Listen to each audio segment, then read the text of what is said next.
성장과 성숙의 이유라고 하는 제목으로 함께 하나님의 말씀에 은혜를 나누어 보고자 합니다.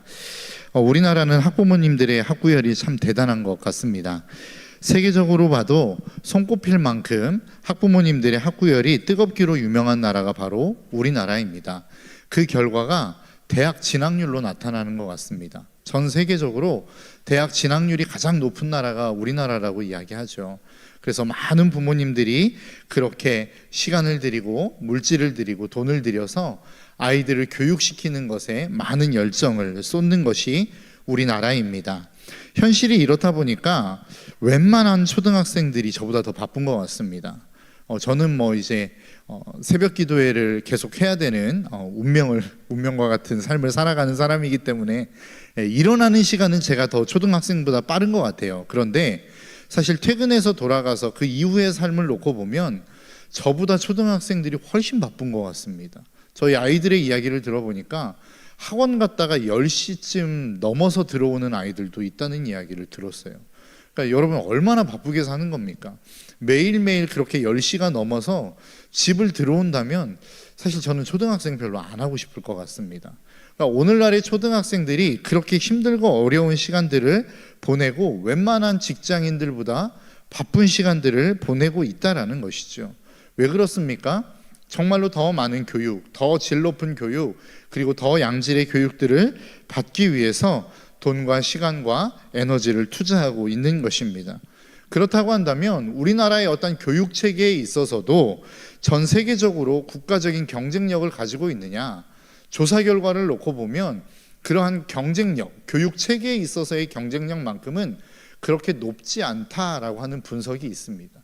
그러니까 교육에 시간은 많이 투자하고 돈도 많이 투자하고 에너지도 많이 투자하는데 그것을 통하여 얻는 능력은 세상에 나아갔을 때에 그다지 큰 경쟁력을 갖지 못한다라고 하는 것이 이 교육을 담당하고 있는 사람들, 전 세계 교육자들이 이야기하는 어떤 우리나라 교육의 현실이 아닐까라고 하는 생각을 해봅니다.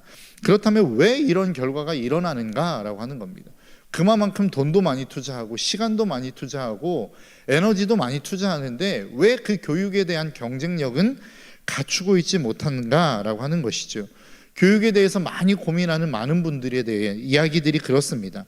그 이야기 중에 하나가 중장기적인 비전을 제시하지 못하고 있다라는 거예요. 그러니까 눈앞에 있는 것만을 다양하여 달려가고 있다라는 것이죠. 여러분 중고등 아이들, 초등학생부터 시작해서 고등학생에 이르기까지 무엇만 바라보고 나아갑니까? 대학 입시만을 향하여 나아가는 것이죠. 근데 대학 입시가 끝났어요. 그럼 그들에게 있어서의 그 다음 목표가 무엇입니까? 좋은 직장에서의 취직이겠죠. 또 좋은 직장에서의 취직을 했어요. 그러면 그 다음의 목표는 무엇입니까? 승진을 하거나 돈을 많이 버는 것입니다. 그렇게 전 인생을 다 살고 은퇴를 딱 하고 나면 어떻습니까? 내가 좋아하는 것이 무엇이며 내가 지금 무엇을 위하여 여기까지 달려왔는지에 대한 의미 부여가 안 되는 겁니다. 내가 지금 무엇하고 살아왔지? 열심히는 살아왔어요. 최선을 다해서는 살아왔어요. 그런데 그에 대한 결과물에 있어서 도대체 그러면 나는 어디 있는 거야? 라고 하는 의문을 남기는 것이 우리나라가 살아가고 있는, 우리나라 어른들이 살아가고 있는 삶의 모습이 아닌가라고 하는 생각을 해봅니다. 저희 아이들을 포함해서 우리나라 아이들이 가장 힘들어하는 것 중에 하나가 무엇일까요? 저는 기말고사와 중간고사가 아닐까라고 하는 생각을 해봅니다. 중간고사의 결과가 나오면, 기말고사의 결과가 나오면 그 결과 때문에 아이들이 일희일비합니다. 한 문제 때문에 울기도 하고 한 문제 때문에 웃기도 합니다. 그런데 제가 진짜 이해가 안 되는 것 중에 하나가 뭐냐면, 저도 어렸을 때 그렇게 학교를 다니며 공부할 때는 그랬었던 것 같아요. 찍어서 맞춘 문제를 그렇게 좋아하더라고요. 여러분, 찍어서 맞춘 문제를 좋아할 일입니까? 사실은 내가 모르는 문제거든요. 모르는 문제를 찍는 것 아니겠습니까? 그래서 풀어서 맞춘 문제가 아니기 때문에 어차피 모르는 문제예요. 운이 좋아서 지금 당장은 맞았다 할지라도 그 다음에 그 문제를 만나면 맞출 수 있다는 보장이 없는 겁니다. 그럼 아예 틀렸으면 그 문제를 다시 체크하고 넘어가서 내가 알 수 있는 기회로 삼는데, 찍어서 맞춘 문제는 절대 그러한 가능성이 없는 것이죠. 그러니까 오히려 어떻게 보면 더 마음이 좋지 않아야 될 것에 대해서 기뻐한다는 것입니다. 왜 그렇습니까? 지금 당장의 점수가 높게 나오기 때문에 그렇습니다. 그러니까 지금 앞에 있는 것만을 보다 보니까 거기에 대한 어떠한 즐거움들, 그냥 점수만 가지고 웃고 우는 일들이 우리 가운데 일어나는 것이 아닌가라고 하는 생각을 해봅니다. 제가 사역하면서 만나본 교회 학교의 아이들을 포함하여 어떠한 청년들, 더 나아가 장년들에 이르기까지 지금 자신 앞에 놓여 있는 어려움에 대해서 고민하며 힘들어하는 분들은 참 많이 봤던 것 같아요. 학생들 같은 경우에는 성적이 떨어졌어요. 성적이 안 나와요. 이것 때문에 힘들어하는 사람들이 분명히 있습니다. 청년들은 어떻습니까? 취업이 잘 안 돼요. 취업을 해야 되는데 어렵습니다. 이것 때문에 힘들어해요. 내가 돈을 많이 벌어서 쌓아놓은 재산이 좀 있어야 되는데 물질이 없어요. 그래서 힘들어요 라고 하는 분들은 참 많이 봤는데, 앞으로 내가 무엇을 하고 나아가며 내가 지금 이 열심을 내고 있는 이 일이 나에게 어떤 의미가 있을까요? 라고 하는 것에 대해서 고민하는 분들은 많이 만나보지 못했던 것 같습니다. 지금 제가 이토록 열심히 공부하고 있는데 이 공부에 대한 의미가 무엇인지 잘 모르겠어요 라고 이야기하며 고민하며 힘들어하는 사람들은 잘 못 봤다는 거예요. 내가 지금 취업을 해야 되는데 이 취업이 나에게 무슨 의미가 있는지 모르겠어요 라고 하는 것에 대한 본질적인 고민을 하는 분들은 많지 않더라는 겁니다. 내가 돈을 벌긴 벌어야 되겠고 많은 재산들을 좀 축적해서 부자가 되고 싶은데 거기에 대해서 왜 내가 부자가 되어야 되는지에 대한 이유를 저는 잘 모르겠어요. 이것 때문에 힘들어하시는 장년들을 제가 많이 만나보지는 못했던 것 같습니다. 물론 분명히 존재하긴 합니다. 그러나 많지는 않다라고 하는 것입니다. 그래서 제가 적어도 제 생각에 있어서는 우리 눈앞에 있는 결과물을 얻기 위해서 우리는 시간을 투자합니다. 물질을 투자합니다. 에너지를 투자합니다. 그러나 이 물질을 지금 당장 하고 있는 이 일이 나에게 있어서 어떤 의미를 가지고 있는지에 대해서 고민하며 그 의미를 찾기 위해 투자하는 시간과 물질과 에너지는 그렇게 많지 않다라는 것입니다. 그것은 우리 교회와 우리 신앙생활에 있어서도 좀 비슷하지 않을까라고 하는 생각을 해봐요. 우리의 신앙생활에 있어서 문제가 생기죠. 그러면 그 문제 때문에 우리는 열심을 냅니다. 기도의 자리를 찾아 나옵니다. 하나님, 제가 지금 아파요. 하나님, 지금 제가 경제적인 어려움을 겪었어요. 하나님, 제가 지금 어떠한 성적이 떨어지는 아픔을 겪고 있습니다. 하나님, 도와주십시오. 우리에게 지혜를 주십시오. 능력을 주십시오. 나를 도울 수 있는 힘을 붙여주십시오라고 기도는 하는데, 그 어려움과 그 고통과 그 고난이 내 전반적인 인생에 있어서 어떤 의미가 주어지는 것에 대해서 그 의미를 찾기 위해 에너지를 쏟는 경우는 별로 없더라는 겁니다. 수없는 문제를 만나 그 당장 앞에 있는 문제를 해결하기 위해서 우리의 수많은 힘을 쓰기는 하지만 그것이 우리의 전 인생에 있어서 어떤 의미를 가지고 있는지에 대한 고민하는 시간들은 많지 않더라라고 하는 것이죠. 오늘 본문의 말씀은 천국에 대해서 비유로 말씀하고 있습니다.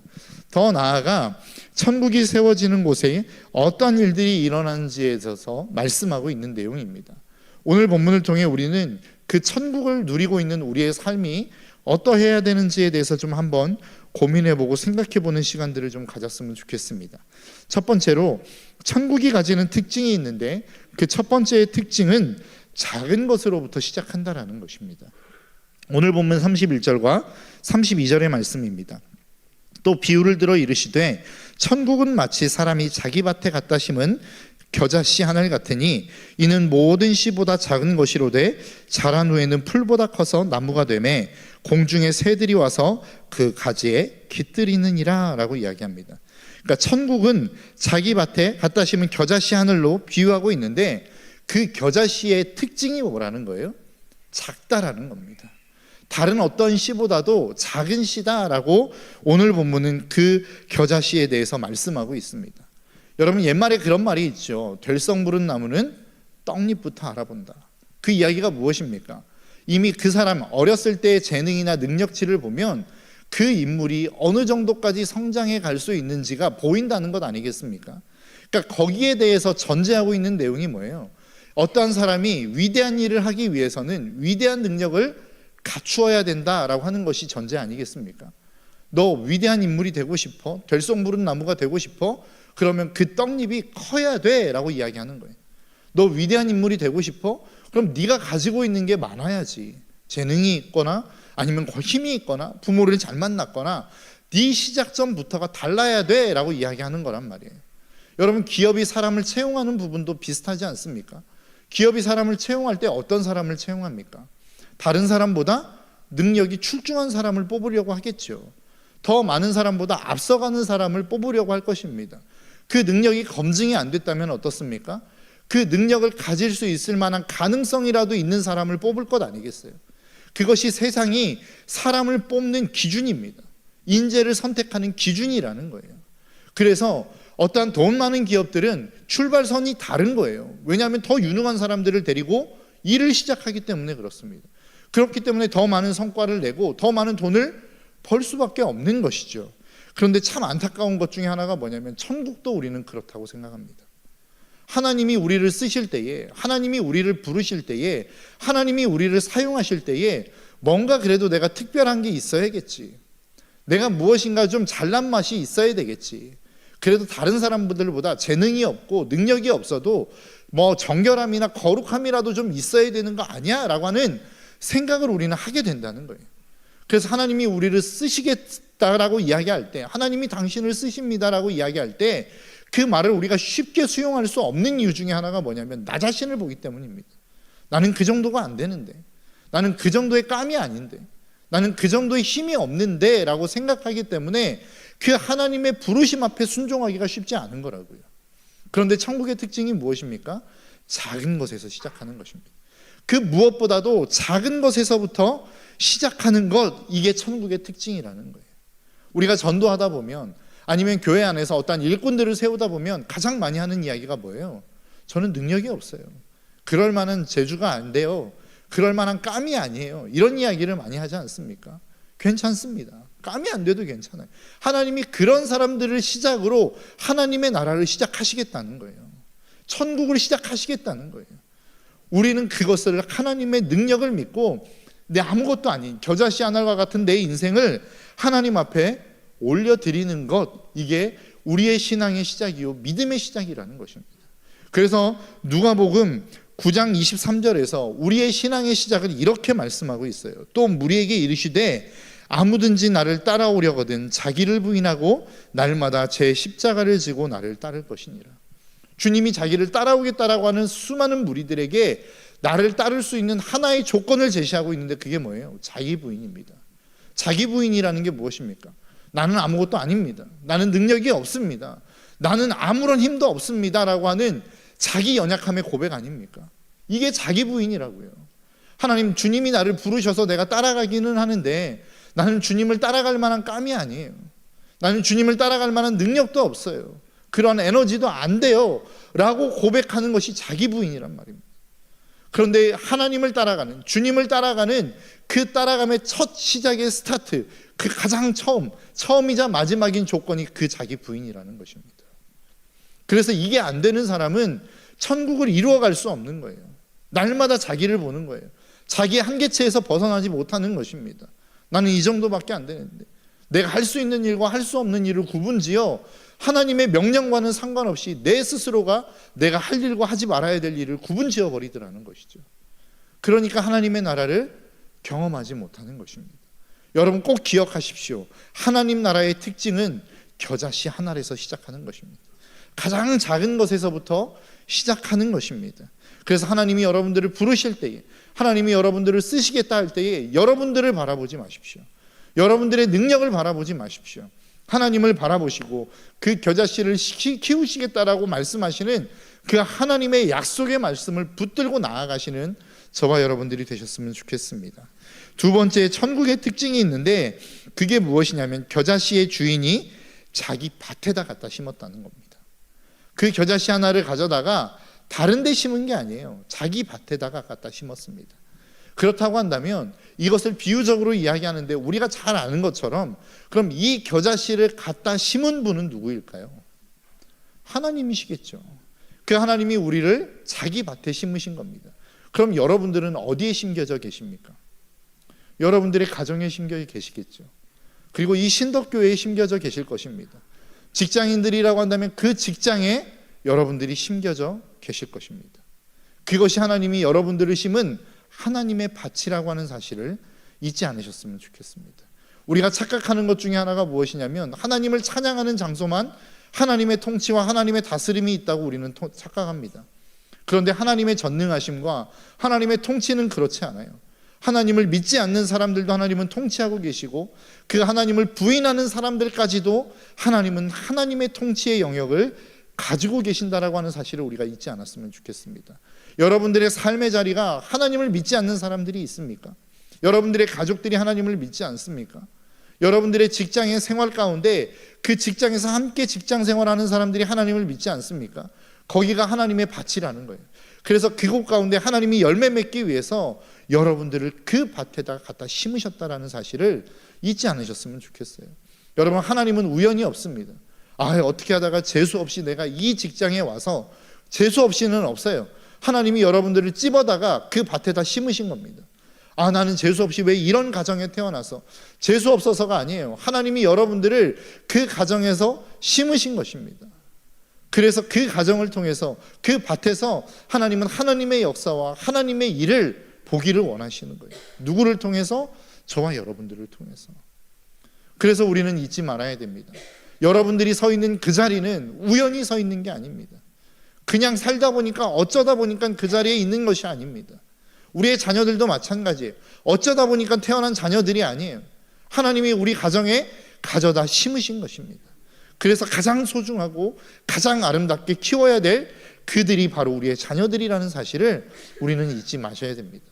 우리의 모든 환경들, 우리가 만나는 모든 사람들, 우리 주변에 있는 모든 것들이 하나님이 우리를 위하여 가져다 심으셨다라고 하는 사실을 우리는 잊지 않기를 주님의 이름으로 축복합니다. 하나님의 나라는 그러한 것입니다. 우연히 일어나는 것처럼 보여지고, 그냥 아무렇지 않게 그 상황들이 운이 좋아 일어나는 것처럼 보여지지만, 사실 그 배후에는 하나님의 일하심이 있고 하나님이 가져다 심으시는 그 심으심의 역사가 있다는 사실을 저와 여러분들이 잊지 않으시기를 주님의 이름으로 축복합니다. 하나님이 저와 여러분들을 심으셨습니다. 이 교회에 심으셨고, 우리의 가정 가운데 심으셨고, 우리의 직장과 우리와 함께하는 모든 모임 가운데 우리를 심으셨습니다. 이 사실을 잊지 마시고, 그곳에서 여러분들의 뜻과 하나님의 그 간절하신 뜻을 이루어 드릴 수 있는 저와 여러분들이 되시기를 주님의 이름으로 축복합니다. 세 번째, 천국의 특징의 세 번째는 무엇이냐면 자라난다는 것입니다. 그냥 그대로 머물러 있지 않다라는 거예요. 오늘 본문 32절입니다. 이는 모든 씨보다 작은 것이로되 자란 후에는 풀보다 커서 나무가 되매 공중의 새들이 와서 그 가지에 깃들이느니라. 가장 작았던 씨입니다. 겨자씨는 어떤 풀보다 작은 씨였습니다. 그런데 그 씨는 자라더라는 거예요. 우리가 꼭 기억해야 되는 것, 지금 내가 부족한 것 괜찮습니다. 지금 내 속에 있는 연약함이 있다는 것 괜찮습니다. 내 지금의 모습이 아무런 보잘것 없어도 괜찮습니다. 진짜 문제가 무엇인 줄 아십니까? 자라지 않는 것입니다. 우리가 천국의 백성인데 내가 10년 전의 모습이나 지금의 모습이나 별반 다를 게 없다? 그럼 진짜 문제가 있는 것입니다. 나는 지금 아무것도 아닌데 과거에 비해 보면 그래도 조금은 사람이 된 것 같아. 그러면 괜찮아요. 왜냐하면 내가 지금 자랐다라고 하는 증거이기 때문에 그렇습니다.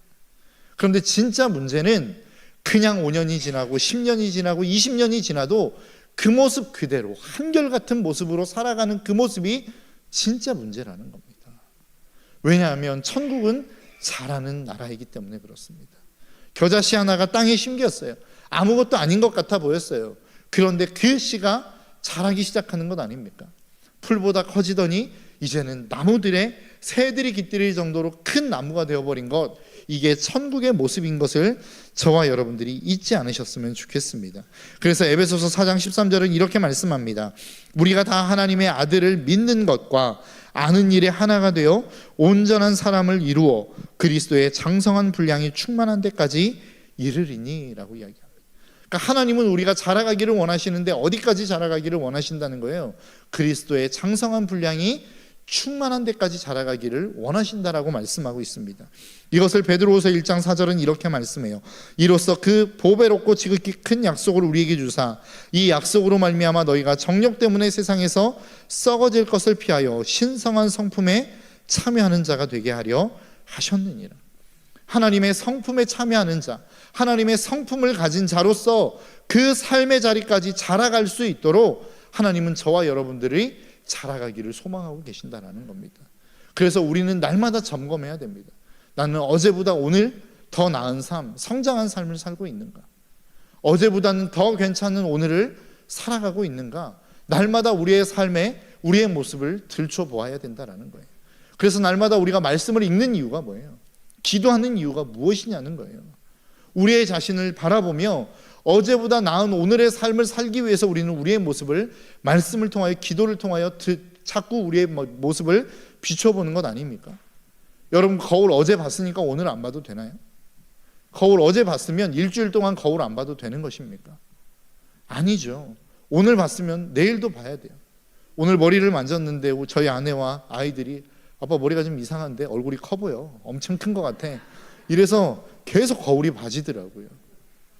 그러니까 우리의 삶에 어떠한 모습이 있으면, 정말로 내가 중요한 일들이 있으면 우리는 계속해서 거울을 본단 말입니다. 내 모습이 흐트러진 데는 없나? 문제는 없나? 얼굴에 뭐 묻은 것은 없나? 그냥 사람들 서기에 부끄러운 모습은 아닌가? 우리 모습을 계속 점검한다고요. 우리가 말씀을 읽고 기도를 하는 이유는 거기에 있는 것입니다. 내 모습이 부끄러운 것은 없나? 내 인생 가운데 오늘 하루를 또 잘 살아내야 되는데 또 내 인생 가운데 뭐 더러운 게 묻은 것은 없나? 아니면 뭐 머리 스타일이 잘못된 것은 없나? 내 삶의 태도가 잘못된 것은 없나? 내 말이 잘못된 것은 없나? 내 삶의 어떤 환경 속에 반응하는 태도 속에서 내 삶이 하나님의 말씀과 반하여 살아가는 모습은 없나? 이것들을 점검하기 위해서 우리는 말씀을 읽는 것이란 말입니다. 날마다 나를 비추어 보고 나를 바라보면서 나를 가꾸기 위한 하나의 일련의 모습이라는 거예요. 그런 모습을 통해서 우리는 우리 스스로를 점검하고 가꾸어가며 성장해 가는 것이라는 것이죠. 하나님은 우리가 날마다 이렇게 성장해 가기를 원하신다는 거예요. 천국의 특징도 그렇다라는 거예요. 하나님 말씀을 바라보며 기도하며 날마다 우리의 모습을 점검하며 우리 스스로를 성장시켜가는 모습의 자리로 나아가도록 하나님은 저와 여러분들을 이끄신다라는 것입니다. 이것이 천국이 가지는 특징이라는 거예요. 그래서 천국을 소유한 사람은 날마다 성장하게 되어 있습니다. 날마다 그렇게 어제보다는 나은 오늘의 삶을 살아가게 되어 있어요. 1년 전보다 나은 오늘의 삶을 살게 되어 있다고요. 10년 전보다 나은 오늘의 삶을 살게 되어 있다고요.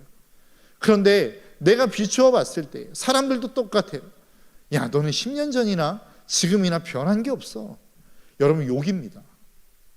그것은 그리스도인에게 있어서는 진짜 욕이에요. 최악의 욕입니다. 너 그리스도인 같지 않아, 이 얘기거든요. 너 20년이 지나도 어떻게 너는 그렇게 한결같냐? 감사하네. 난 한결같은 은사가 있어. 감사할 일이 아니라고요. 어떻게 보면 그것은 그리스도인에게 있어서 진짜 욕이라는 겁니다. 우리의 모습은 성장해 가야 되고 계속해서 변화되어져 가야 되는 것이 우리의 삶의 모습인 것을 저와 여러분들이 잊지 않으셨으면 좋겠어요. 천국의 특징은 성장하는 데 있습니다. 천국은 날마다 우리의 자신을 돌아보며 우리를 가꾸는 것에 있습니다. 저와 여러분들의 삶이 그렇게 날마다 성장해 갈 수 있는 저와 여러분들의 삶이 되시기를 주님의 이름으로 축복합니다. 그렇다면 이제 결론을 좀 한번 이야기하고 싶습니다. 그렇게 천국의 특징이 가장 작은 것들을 선택하셔서 자기 땅에 심으셔가지고 그것들을 성장하게 하시는 것이라고 한다면 도대체 그 성장을 통해서 하나님은 무엇을 얻으시고자 하는 것이냐라고 하는 겁니다. 하나님은 그 성장을 통해서, 그 성숙을 통해서, 성장한 저와 여러분들의 삶을 통해서 하나님은 무엇을 기대하시는가라고 하는 겁니다. 오늘 본문 32절의 말씀을 한 번만 더 읽어보도록 하겠습니다. 이는 모든 씨보다 작은 것이로되 자란 후에는 풀보다 커서 나무가 되매 공중의 새들이 와서 그 가지에 깃들이느니라. 나무가 컸어요. 성장했어요. 그래서 풀과는 비교가 되지 않는 나무가 되었단 말입니다. 그늘을 만들 수 있는 거대한 나무가 되었어요. 그래서 그 결과가 무엇입니까? 나무 혼자 잘 먹고 잘 살았나요? 그게 끝이 아니라 공중의 새들이 와서 깃들기 시작했다는 겁니다. 안식을 누리기 시작했다는 겁니다. 날개짓을 하는데 그 날개짓이 지칠 때마다 그 나무에 와서 쉬기 시작했다는 거예요. 그것이 우리의 성장의 이유입니다. 내가 성숙해야 될 이유라는 것입니다. 요즘 참 핫한 강사 중에 하나가 저는 김창욱 교수라고 생각하는데요. 진짜 많이 보고 있습니다. 강의를 진짜 많이 듣고 있는데 도대체 그 김창욱 교수의 매력이 무엇일까? 본인도 이야기하거든요. 자기는 정규적인 어떤 교육의 과정을 밟지 않았다고 이야기해요. 그래서 이것을 속된 표현으로 저는 야매라고 이야기하거든요. 그러니까 뭐 이렇게 어떠한 정규적인 뭐 이렇게 오은영 박사와 같이 뭐 이렇게 과정을 코스웍을 딱 해가지고 박사 과정을 마쳐서 박사의 학위 취득증을 찾은 사람이 아니에요. 그런데 왜 많은 사람들에게 그렇게 감동을 주고 영감을 주고 많은 사람들이 찾는 사람이 되었을까? 제 혼자 스스로 그 강의를 많이 듣다가 내린 결론 중에 하나가 뭐냐면 공감 능력입니다. 엄청난 공감 능력을 가지고 있어요. 무엇인가 문제가 있어서 온 사람들 아닙니까? 그러면 귀를 쫑긋 세워서 경청해서 그 이야기를 정말로 잘 듣습니다. 그리고 그 사람에 대해서 비난의 이야기를 하지 않습니다. 뭐라고 이야기하냐면 수고하셨습니다 라고 이야기해줘요. 많이 힘들었습니다 라고 하는 사람들에게 그동안 잘해오셨습니다. 그동안 정말 수고하셨습니다. 그 사람이 어떠한 안식을 얻을 수 있을 만한 이야기를 해주더라고요. 저는 그것이 김창욱 교수가 가지고 있는 김창욱 교수만의 능력이요 달란트라고 생각합니다. 저는 사실 교회가 이래야 된다고 생각합니다. 정말로 많은 사람들이 지쳐서 왔어요. 아, 나 너무 힘들어요. 나 너무 고통스러워요. 이런 사람 만나서 내 삶이 너무나도 힘듭니다. 그럼 우리는 보통 뭐라고 이야기해요? 너한테도 문제가 있어. 뭐 이렇게 이야기하죠. 아내가 와서 뭐 이상한 사람이 있어. 그 사람 막 욕을 해요. 그럼 뭐라고 이야기하나요? 당신도 문제야. 내가 당신하고 살아봤잖아. 그러면서 막 잘못된 점을 지적하잖아요. 그런데 진짜 사람이 안식을 얻을 때는 언제입니까? 그 사람의 말에 공감해 주는 거 아니에요? 내가 연약한 부분들을 털어놓았을 때 괜찮다라고 이야기해 주는 거 아니에요? 내가 정말로 부족합니다 라고 하는 어떠한 자신의 연약함들을 솔직하게 털어놓았을 때 괜찮아요. 그것이 우리에게는 문제가 되지 않아요 라고 이야기해 주는 것이 그 사람의 어떠한 쉴 공간을 만들어주는 것 아니더냐라고 하는 거예요. 저는 사실 이게 우리 교회가 해야 될 일인데 교회가 못하니까 그것을 해주는 다른 세상의 사람들을 찾아가는 것이 아닌가라고 생각해 봅니다. 그것이 첫 번째로는 우리 목회자가 해야 될 일이요, 두 번째는 우리의 교구장님과 지역장님과 구역장님들이 해야 될, 감당해야 될 사명이라고 저는 생각합니다. 정말로 여러분들의 구역원들이 저 너무 힘들어요 라고 이야기하면 그 말에 공감해주고 경청해주고 그동안 수고하셨습니다, 잘해오셨습니다, 조금만 더 힘을 냅시다 라고 이야기해주는 게 부역장의 역할 아니겠습니까? 그런데 이 역할을 우리가 못하니까 그 역할들을 해줄 수 있는 사람들을 지금 찾아다니는 것 아니더냐라고 하는 겁니다. 여러분, 우리 교회를 좀 한번 생각해 보셨으면 좋겠습니다. 정말로 힘들고 지친 사람들이, 무엇인가 내가 정말로 연약해서 넘어진 사람들이 와서 자신들의 이야기를 할 때 쉴 공간이 될 수 있는 신덕교회인가요? 우리 교회는 그런 교회인가요? 정말로 지쳤을 때에 그 사람을 있는 그대로의 모습으로 떠안아줄 수 있는 교회인가요? 그들의 그늘막이 되어질 수 있는 교회인가요? 세상에서 살기 위해서 정말로 엄청난 날개짓을 하다가 너무나도 지쳐서 어딘가 앉을 수 있는 공간이 없어서 우리 교회를 찾아왔는데, 우리 교회에 오니까 그 안식을 얻을 수 있는 공간이 우리 교회라고 우리는 자신 있게 이야기할 수 있나요? 저는 우리 교회가 그런 교회가 좀 되었으면 좋겠습니다. 세상에 수많은 사람들이, 힘들어하는 사람들이 너무 많은 것 같아요. 정말로 뭐 우리 교회 안에서뿐만 아니라 교회 밖에서 뭐 그러한 강연들을 이렇게 듣다 보면, 야, 저렇게 힘든 사람들이 많구나, 저렇게 아파하는 사람들이 많구나, 저렇게 힘들어하는 사람들이 많구나라고 하는 것들을 새삼 느끼게 되어집니다. 그런데 교회에 왔는데 안식이 있어요, 쉼이 있어요, 무엇인가 마음이 평안해져요. 그럼 또 찾아오지 않겠습니까? 갈라디아서 5장 22절의 말씀에서 성령의 9가지의 열매를 이렇게 말씀하고 있어요. 오직 성령의 열매는 사랑과 희락과 화평과 오래 참음과 자비와 양성과 충성과 온유와 절제니 이 같은 것을 금지할 법이 없느니라 라고 이야기해요. 성령 충만한 사람들은 이런 9가지의 능력을 가지고 있어. 그런데 그 9가지의 능력을 한번 생각해 보십시오. 내가 무엇인가 연약해 있을 때, 내가 무엇인가 무너져 있을 때에, 내가 무엇인가 실수했을 때에 누군가에게 찾아가고 싶은 마음이 들게 하는 그 성품 아니겠습니까? 교회가 그러한 성품을 가져야 된다는 거예요. 그러한 능력을 가져야 된다는 거예요. 예수님이 그러지 않았습니까? 예수님 당시에 모든 사람들이 외면했던 사람들, 모든 사람들이 손가락질했던 사람들, 모든 사람들이 죄인이라고 낙인 찍었던 사람들을 예수님은 찾아갔어요. 그리고 그들의 친구다라고 이야기했어요. 그런데 우리는 그렇습니까?